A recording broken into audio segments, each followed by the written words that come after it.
Hello, my name is Miranda and welcome to spooky times. I've got my ghost earrings on. You can't see the faces very well, but they're here. And we're gonna talk about some creepy books. Basically, how this is gonna go down.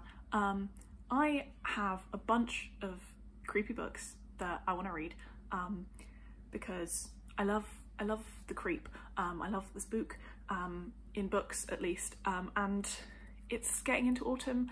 I'm feeling very much like spook times, and I want people to help me narrow down my TBR for what I should focus on, because there are so many possibilities. So basically I'm going to go through all of my options of what I may or may not read this autumn, and I know that I'm not going to read all of them, which is a shame, but I want people to tell me if you've read these books. Just shout at me and say, no, it's terrible, or preferably read it, it's great, and then I will prioritise that book and I will read it, because I want to know what are the really good ones that I should be making sure I get to. But also, if you haven't read any of these, let me know which one sounds most interesting to you, and which one you think I should read, so that I can then recommend it to you or tell you not to read it. Yeah, it's up to you. Just tell me what to read. So the first set of books we're going to start with are historical creepy books, and I love historical fiction. All of it feels very autumnal, but this category is specifically spooky / creepy autumnal historical books. So we're going to start off with one that I've already started, so you don't really get a choice in this, I'm just letting you know, and that is Luckenbooth by Jenni Fagan. This is about a building in Edinburgh, and basically the devil's daughter goes there at the beginning of the 20th century and curses it, and then everyone who lives there afterwards is kind of cursed, I guess, and it kind of goes through the decades of who's living there. I am only a few chapters into this so far, but I really like the writing style, and yeah, I'm very excited about it, and I will let you know how it goes. Next we have Once Upon a River by Diane Setterfield. So I read The 13th Tale by Diane Setterfield around this time last year, and it was like perfect autumnal creepy read, and I'm hoping that this one will be similar. And this is set in England somewhere in a historical time, and as far as I know, there is a pub. Someone brings a baby to the pub that they found dying in the river, maybe, and things start to happen. I don't know really what this is about. That's gonna be a theme for this video, but it's quite long, and it's historical, and people say it's good, so I want to read it. Then we have Things in Jars by Jess, which I am incredibly excited about, because it is set in the 1860s in London, I think, yes, which is like 1800s. I mean, any historical period in London is like one of my favourite settings, but it's about a detective trying to find a missing child, or a kidnapped child, maybe? A stolen child, it says, and it's about kind of, I think, yeah, it says she must enter the dark world of medical curiosities, and that just sounds so good. So yeah, I'm very excited for this. I read The Hoarder by Jess a couple of years ago, and I enjoyed it. It was really fun and very atmospheric, so I think this is going to be great. Then I have a couple of classics, which are going to be creepy spoopy. Sorry. So the first one is The Moonstone by Wilkie. I really don't know what this is about, but Wilkie does a fantastic like thrilling creepy time. I think it's about a stolen moonstone, maybe. Okay, it's about a cursed diamond. I'm all here for it. I also have Dr. Jekyll and Mr. Hyde by Robert Louis Stevenson. This isn't my copy, this is my flatmate's copy, and yeah, it's really short, so I'm probably gonna read this, even if no one tells me to, because I like a short book, especially a short classic. I don't know, I just want to read it. I wanted to read it for a while, because again, creepy like Victorian fiction is.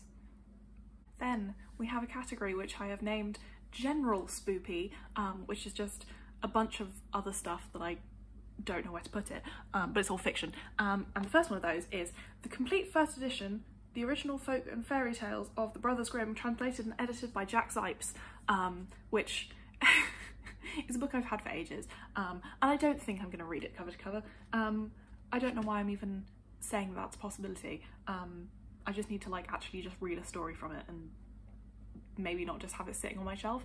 But yeah, this is creepy, it's autumnal, it's very large, and the illustrations are fantastic, and I just want to read the creepy fairy tales. Then there's one that I suppose could probably have gone in classics, and that is The Birds and Other Stories by Daphne du Maurier. This is another one I've had for ages. I don't know why I haven't read it yet, because I love creepy short stories. I love Daphne du Maurier, and it just sounds fantastic. Like, creepy birds, sign me up.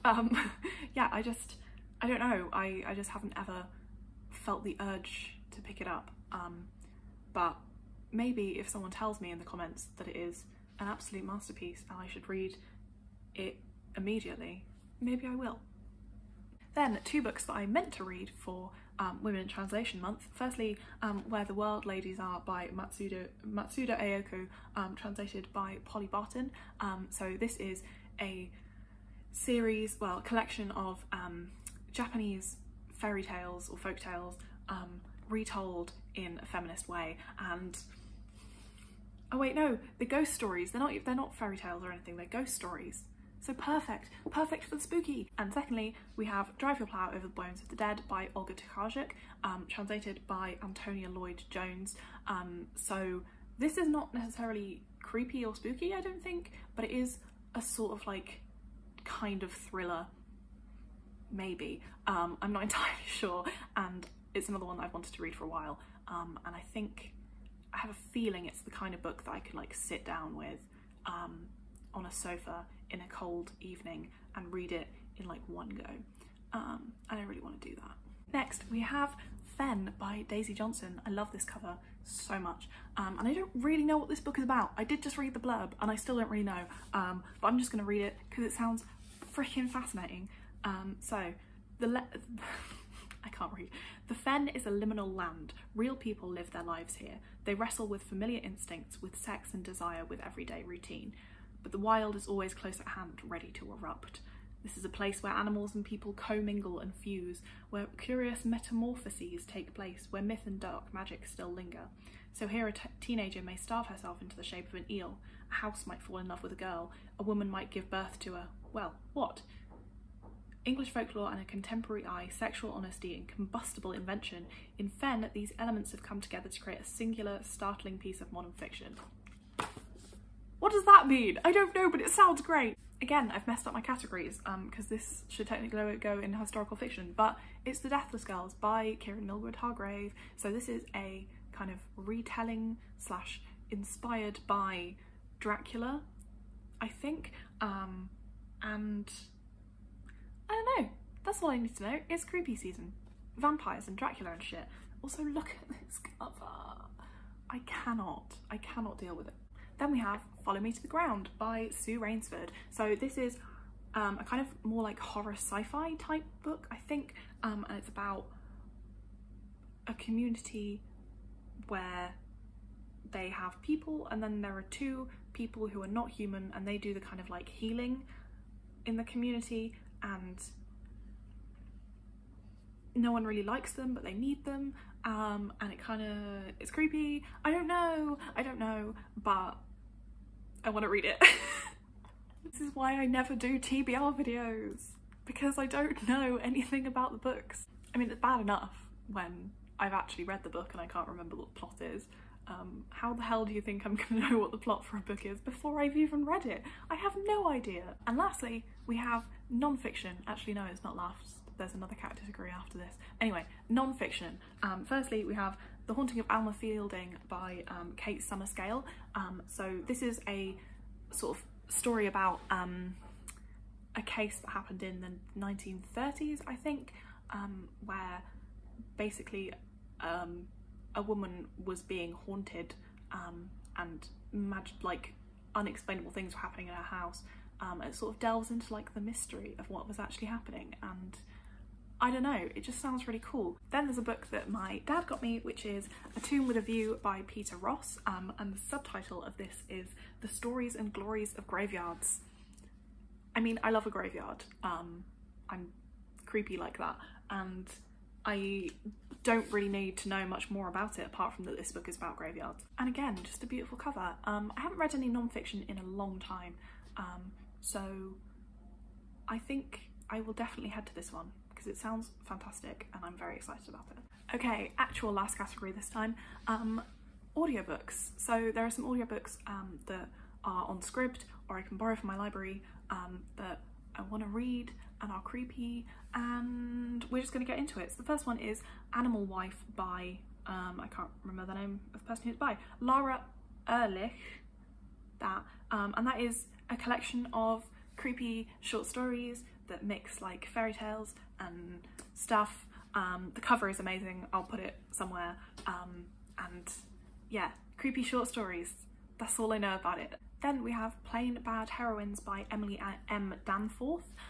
which is a kind of, it's described as like a gothic thriller type thing, and it's set between 1902 and the present day, I think, in a girls' boarding school, and it's about kind of like a bad thing that happened in the past and like revisiting the bad thing in the present. I don't know, it sounds good, but it is quite long.